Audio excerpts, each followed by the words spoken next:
Magandang gabi po. Ito nga po pala yung aking kahoy na may imahe.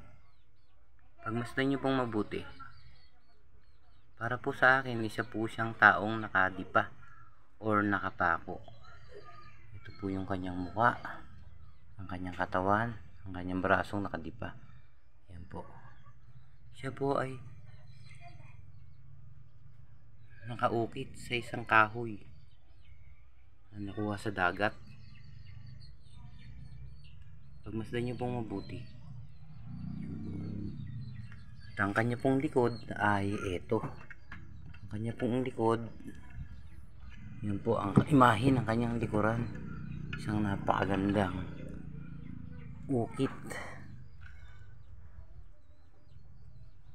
Isang kahoy na napakatigas.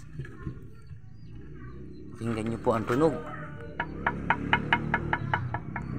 Dignum kahoy na may napakagandang ukit ng kalikasan.